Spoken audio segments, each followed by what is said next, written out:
Welcome on in, folks, to another Triangle and Two. Mark Bergen, Luis Fernandez, and we have a very special bowl celebration version of Triangle and Two. A lot of bowl games to discuss and unlock. Mark, I want to get started though with I think what was it's what everyone's been talking about this entire time, right? The college football playoff, which the Triangle teams were nowhere near. But Florida State in the ACC getting left out.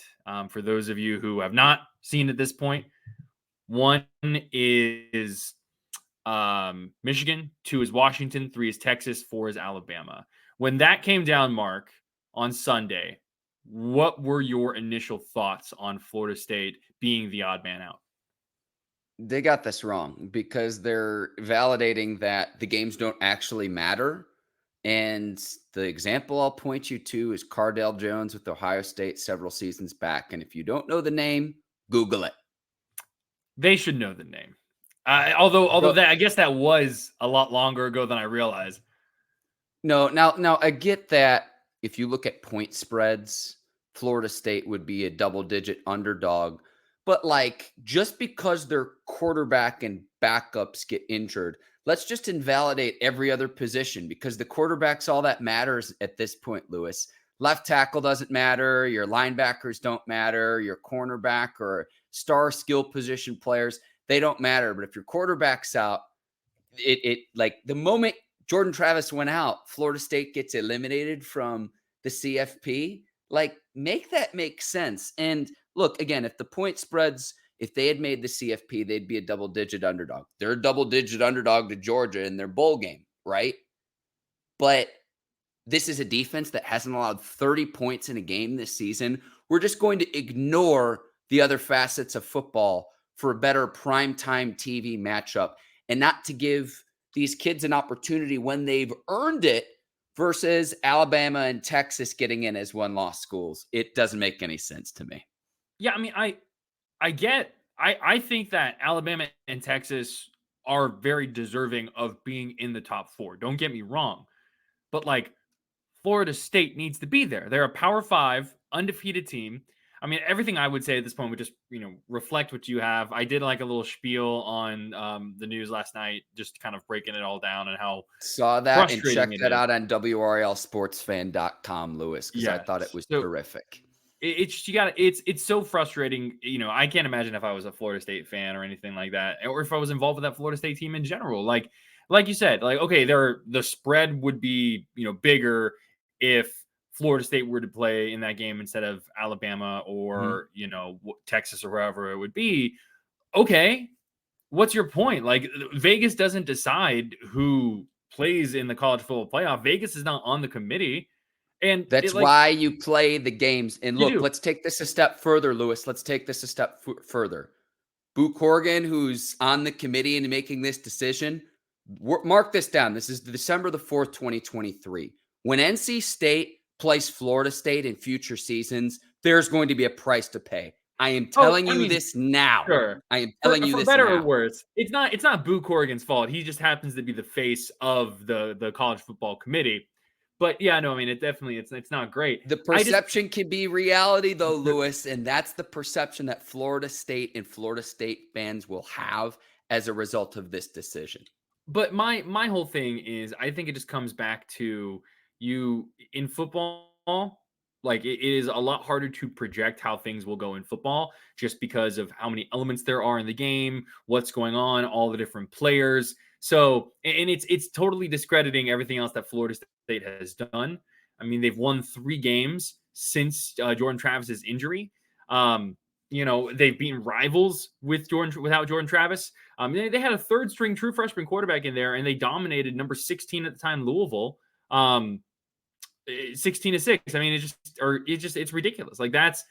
That to me it's absurd. And I'm almost at the point where I'm just I'm done talking about it. Cause it's so frustrating. It goes against all logic. It goes against all precedent that the committee has had in the past. And it's not going to matter next year because it's 12 teams. Okay, great. But I mean, for this year, it's awful. It's super frustrating. And Alabama's going to win the national championship now. Like that's what's going to end up happening, just because that's how the law works. That's how karmic, things go down. It feels like, but Let's keep this it's rolling so because tough. clearly we're going to change other people's opinions on the internet, and they're going to say, "Gee, Yeah, Mark and yeah, Lewis were right." But Lewis, I yeah, agree with you. I think it's ridiculous. yeah. Agreed. Let's go and turn now to the local teams though, because what we saw on Yeah. Sunday was because of this unexpected change to the college football playoff, it caused a ripple effect down the rest um, of the ACC, especially in the bowls. And you saw people getting pushed down because now Florida State was added to the mix. There was a lot of confusion. Who's going to be going to what bowl? You had different bowls fighting over different teams. One of the places that all ended up falling out for NC State, the Pop-Tarts Bowl. NC State will be playing Kansas State in the Pop-Tarts Bowl. And Pop-Tarts Bowl, for those that are unaware, I think more than anything else, I just want to get this out there because I know why you're smiling and laughing, Mark. They're going to have an actual Pop-Tart mascot at the game that is edible. So that's great. That's just fantastic. Can't wait for after like a pick six. I hope the teams get to choose which flavor that the mascot is. Personally, I would go with the s'mores flavor, the brown cinnamon sugar. Just delightful. And can we heat the Pop S'mores Tart is too? They're so going to need toasters on underrated. the sidelines too. There needs to be the right preparation for this game. It's this is perfect college football. Just the chaotic nature of it.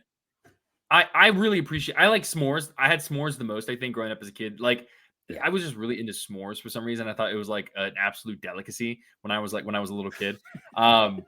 But I mean, it kind of is. I know I like s'mores a lot. Some of the fruit flavors are really good too. I've actually never had wild berry before, so I need to remedy that at some point. But this is exciting for NC State for a lot of different reasons. Number one, it's a top 25 matchup. NC State rose all the way up to number 18 in the college football playoff rankings. And now they're facing Kansas State, who is a good team, who took teams like Oklahoma State and Texas to the brink. They lost to Texas just by 3 points. So I think that's fascinating. State has a 5-game winning streak going into this one. And it's the history that is possible for NC State as well, Mark. Yes, and 10-win season. It would only be the second time NC State, if they win, that they've gotten to 10 wins. You got to go back to 2002 Chuck Amato when the Wolfpack go 11-3.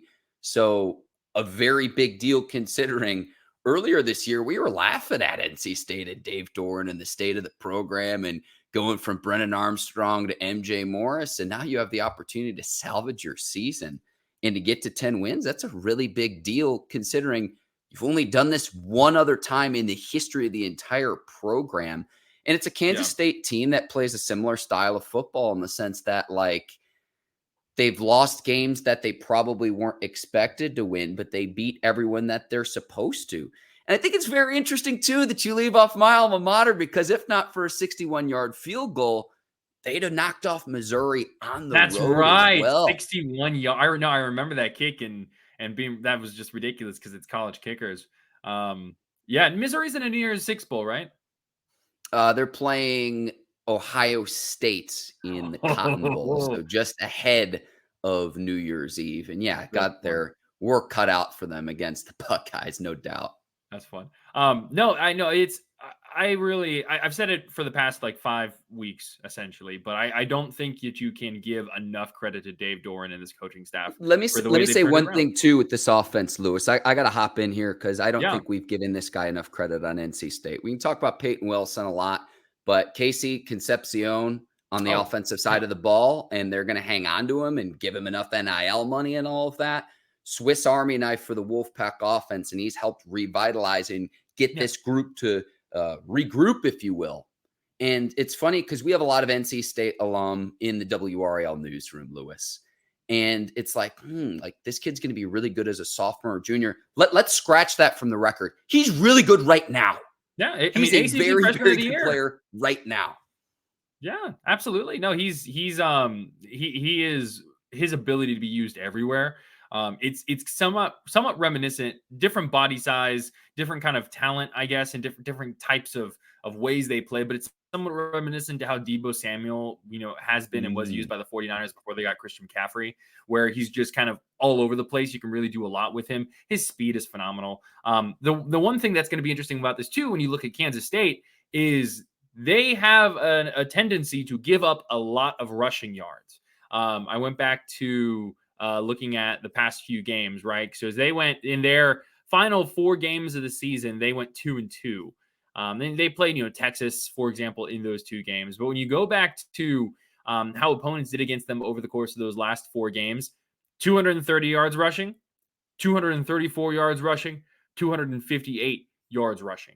So you can run on Kansas State. So it's going to be interesting to see if that translates for the Wolfpack. And they are the underdogs in this game. Last time I saw with the spreads. So it's going to be really interesting to see what this looks like for State. And I want to see Dave Dorn after this game, if the Wolfpack are victorious, how a Pop-Tart goes down with a nice bourbon after a Wolfpack win. We will see, Lewis. I can't wait for this matchup. The Pop-Tart Bowl, the inaugural Pop-Tart Bowl, edible mascot on the sidelines. These stories write themselves. Let's keep this rolling, though. Yeah, absolutely. All right. So we go from North Carolina State to UNC, who will be playing West Virginia in the Duke's Mayo Bowl. Now, this is the second year in a row that a local triangle team has been in the Duke's Mayo Bowl. NC State was in the Duke's Mayo Bowl last year. And UNC was just recently in the Duke's Mayo Bowl as well. They lost pretty badly to South Carolina, I believe was that one. But this is not exactly where UNC expected their season to go.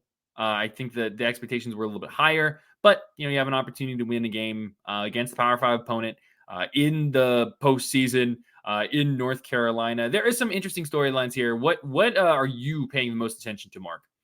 A year ago, we were robbed when NC State didn't get it done in the Duke's Mayo Bowl to see Dave Dorn doused in mayo. And nothing would give me more delight than to see Mac Brown at the age of 72 slathered in mayonnaise after a Tar Heels win. I'm excited for it too, but don't use the word slathered when we're talking about the Mayo Bowl. All right, man. That I guess it gives me. I don't know how I feel about that. I get bad vibes. Now, I would be surprised if Drake Maye plays in this game. I just don't think there's any upside in him playing. It then goes to, okay, Tez Walker and some of the other players on North Carolina's roster with the potential of going to the NFL. Now, okay, for the players that are going to play, Omarion Hampton, he's been the star of the show all season long in terms of running the ball. His production, he's close to breaking some North Carolina records, so that's at stake.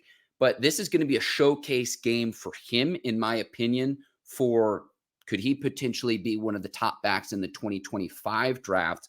It'll also be British Brooks last time suiting up for the Tar Heels as well. So the North Carolina running game, we all focus on Drake Maye and Tez Walker. It's been the ground game that's really been the driving force of this offense this season. I think they get back to that in that, okay, we're going to get an extended look with quarterback Connor Harrell stepping in. Mac Brown says this every single time there's a news conference where he gets asked about Drake Maye, and it's like, well, Harrell's the next guy up to where he's one play away from playing significant playing time. And is he the guy for next season when you got Max Johnson coming in as a transfer from Texas A&M and LSU? So he's going to have his opportunity in this game to showcase what you can do in a real live game situation with high stakes in a bowl game to say, are you the Tar Heels quarterback for the 2024 season? Yeah. And so with the whole Drake Maye stuff, it's still haven't heard like one way or another, like for sure official. Caleb Williams did say that he will not be playing, or Lincoln Riley said that Caleb Williams will not be playing in the Holiday Bowl for USC. So that's something to keep in mind. What's interesting is because this one's in Charlotte, right? I mean, obviously you have the North Carolina ties in general, but there are a lot of players that are from Charlotte. So if someone is on the verge saying, okay, do I sit out? Do I transfer? What is it? Maybe this is something that kind of like, changes their mind a little bit. I know Tez Walker, so much of his story early on in the season was, getting a chance to play in front of his grandmother, in front of his family, which he's been able to do, but he's from the Charlotte area. So that would make it kind of all the more sweeter. Drake Maye's family being from the Charlotte area as well. I don't know. I'm still waiting to hear the official word that Drake Maye will not play. But I do agree, if he does not play, then this will be prime opportunity for someone like Connor Harrell to get a leg up on that quarterback competition next year. I don't know if that's necessarily going to happen, but it's an opportunity for him to prove it. Marion Hampton, a couple of things to watch. Those records you're talking about, I believe it's 2 touchdowns is what he needs to become second all time in UNC for single season rushing touchdowns. He's trailing Elijah Hood right now, I believe. And then he only had like 28 yards against NC State at the tail end of the season against in the final regular season game. And so that kind of threw him off the pace. If he were to get, I think it's 290 something yards in this one, he would pass Don McCauley to become the single season all-time leading rusher for UNC. So it would require something kind of, Herculean on his front. But if Drake Maye doesn't play, maybe that's what they do. They really lean on that running game. I don't know. It's going to be really interesting to see how all of this unfolds. And with all of these, Mark, too, we've seen it so much. The transfer portal has been active. It's been busy. So I think trying to assess what these bowl games are going to be like so few weeks ahead of time it's more challenging because you don't know what the roster is going to look like. You don't know who's going to be playing. It's going to be, I don't know. It's interesting. Any final thoughts before we move on to Duke? Final thought here in this matchup is that North Carolina wanted to end its season in Charlotte, but wanted to end the regular season in Charlotte, not the postseason. Because it's like started the season in Charlotte against South Carolina, big win over an SEC school. And it's like, it's kind of bittersweet. But again, if we get to see Mac Brown in mayonnaise, 72 years old, it'll be wonderful. It'll be wonderful. It feels like a monkey's paw type thing where it's like, North Carolina's like, I want to play in Charlotte in December. Yeah, we got it. Just a few weeks later and not in the ACC championship game. All right, so let's wrap this up with the Birmingham Bowl. Mm-hmm. So when we talk about how all of the ACC matchups unfolded, right, because of all the chaos that happened with Florida State not getting into the CFP, I don't know if there were any other team more impacted by this than Duke, because essentially what happened was Duke was initially reports, Big 12 even putting it out there, that Duke was going to be playing in the Gasparilla Bowl against UCF. In Tampa, Florida. In Tampa, Florida. For Duke fans, that sounds familiar, right? Because Duke and UCF played each other in the Military Bowl last year. So you're seeing that, this is a little weird. And then what essentially happens is the ACC takes Georgia Tech and Duke and flips them. So that Duke is now playing in the Birmingham Bowl and Georgia Tech is now playing in the Gasparilla Bowl. So that's how we get to this point with Duke playing in the Birmingham Bowl, the 76 Birmingham Bowl, I think is what it officially is. And they're playing the Sun Belt champion, Troy. Back-to-back Sun Belt champions. Yeah. Lewis. They took care of business against App State this past weekend. This is tough for the Blue Devils. You mentioned earlier of moving parts, players transferring. This game is so hard to project for me for Duke because I didn't expect Riley Leonard to be back or to play in this one, but it's like, okay, is Grayson Loftus going to continue on? The backup, Henry Beelan the fourth, is he going to play due to an upper body injury? He's missed several games. Yeah. Duke's got an interim coach. It's like, I just don't know what to expect. Now, what I will say is this, Lewis, and this might not be popular among Blue Devils fans, but I'm going to say this because this is just my truth. I think hiring the correct replacement for Mike Elko in quickly is a lot more important than winning this bowl game. Oh, absolutely. 100%. Because, again, there are so many moving parts, which players are going to potentially leave. Like, we saw players from A&M leave A&M and come to Durham, right? Could the same thing happen? Players leave Durham and go back to A&M now that Elko's there and Elko's gone. It's just like, in terms of projecting what this game will be for Duke, because you don't have a head coach, because your quarterback's gone, it's just like, I kind of just the shrug emoji, Lewis. It's like, I'm going to be honest here. It's like, I'm trying to provide insight and feedback for people who take the time to listen or to watch us. And it's just like, You did a great job in your bowl guide, or it's like all these question marks with this game of, okay, how soon do you hire a new head coach? Because transfer portal's open now. How does the departure impact Duke? Who are we seeing at quarterback in this game? And so it's just like Yeah. there are more questions than answers is the point that I'm trying to make. No, I know, agreed. Because, like, I mean, my expectation is that Duke has a head coach well before this bowl, right? Like, if I I'm would if I'm hope. the Blue Devils, I would want a head coach as soon as possible. And don't even get me started on the transfer portal and the early signing period and all that stuff being when it is. I feel like an adjustment needs to be made with this calendar because it's making all of this just impossible for college football, especially at this time of the year. But you got to figure out what that situation is going to be like. And what inevitably happens when a new coach is announced is then players start making decisions. People enter the transfer portal. People are going to try and come in. Like, you're going to make some adjustments with coaches, coaching staff, and all of that. So the whole Duke situation right now just feels so fluid. So all I know is that the Blue Devils are going to get extra practices because of bowl game, right? And so that gives you the opportunity to really find out and lean in on who's going to be here for the long term for Duke. I think the matchup against Troy is going to be difficult. Troy has won, I think it's 9 games in a row. Hold on, I'll pull it up right now. So I've got it. I've got it in my notes. Back-to-back Sun Belt champions. Yeah. And they won. Yeah, go ahead. It's 9 games in a row. 1, 2, 3, 4, 5, 6, 7, 8, 9. Oh, excuse me. No, 10 games in a row. Yeah. Live math on a podcast. Have mercy on us, people. I know, right?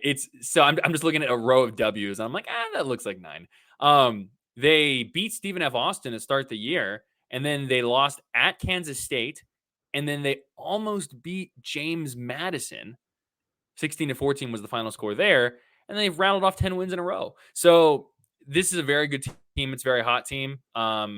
We'll see what ends up happening with Duke. I do know that they are the underdogs in this one. They're not favored in this one, but I also think that's not, you got to give some credit to people like Grayson Loftus. I'm just going to work under the assumption that Grayson Loftus will start this one. No, like, information or something like that telling me that. Just Henry Beeland's shoulder injury has been, pretty difficult for him to manage through. If he was healthy, he'd be playing. So I don't know. It's going to be really interesting to see how this one unfolds. I'm almost more intrigued in what happens with Duke between December 4th, when we're recording right now, and the bowl game starting on December 23rd than I am with what happens during the actual bowl game. Take it outside of this bowl game in terms of what you're looking forward to if you're a Duke fan, who you hire as a new head coach, and then where Riley Leonard ends up. I've heard Notre Dame is the odds-on favorite, where it's like, oh, they get North Carolina quarterbacks and Sam Hartman and potentially Riley Leonard back-to-back years. But like, between now and this game, and honestly, I think those storylines might take precedent over what happens in this game. So that's what's to come if you're a Duke Blue Devils fan. Yeah, and I think too, last thing I'll say about this is, before Mike Elko left, and you can have a lot of conversations about how Mike Elko left. I don't know if I've actually seen a goodbye yet to Duke. If you have, and you're watching this or listening to this, please send it to me. Let me know, because I don't think I've seen one from him yet. But one thing he said was that the Blue Devils, he really knew the heart of this team. They continue to fight. They never gave up. They were incredibly resilient. All of that stuff. So part of me, what I'll be intrigued with this one too is, how does losing your head coach impact this team? Do they continue to have that fight and that resiliency? I tend to lean towards that they will. But it's going to be, there are a lot of things going on with Duke outside of that football team. What's actually happening on the field? How does that translate? Either way, we'll find out in a couple days before Christmas when they play Troy. The AD Nina King, and then the replacement, the interim Trooper Taylor. Lewis, they've got their work cut out from them. This is why you make the big bucks in those positions. It does. I'm excited to see though what Duke does. I think you'll learn a lot about that team for sure. All right, so there we go. We went through the local teams, where they're going, what they're playing, what the situation is like. Mark, anything else you want to add or plug here before we say goodbye? Yes, I'm putting together a guide for all 43 bowl games. So look for that later this week on WRALSportsFan.com. Reason to watch every single game. It can go from, say, the Battle of Mikes with Mike Gundy and Mike Elko going head-to-head in their matchup. Football in Paradise in Honolulu, Hawaii, or all the way in Boise, Idaho, where the field is blue and the winning team dumps French fries on its winning coach. Bowl season is here. I can't wait. It's going to be awesome, and it's a great way to ring in the holiday season as well, Lewis. Yes. Make sure to check that out. On my end, not really too much more to plug. Just, I guess, a couple of news and notes. UNC basketball is now up to number 9 in the AP poll. NC State women's basketball is now up to number 3. So they're right up there with, the greats. It's really interesting to see how their season continues to unfold. Trying to think if there's anything else. Apologies if there are other news and notes here. High school football championships coming up. There's a lot going on, even though we're getting to a more quiet month of the sports calendar year. Happy to be getting into the bowl season, though, Mark. It's definitely one of my favorite times of the year. Absolutely. Lewis, you're the absolute best. Let's wrap this baby up. No, you are, Mark. Thank you all for listening and watching, and check out all of our shows on 999 The Fans YouTube page on WRALSportsFan.com. Make sure you listen wherever you get your podcasts and all that stuff. Thank you all so much for watching, for listening. We will see you next week.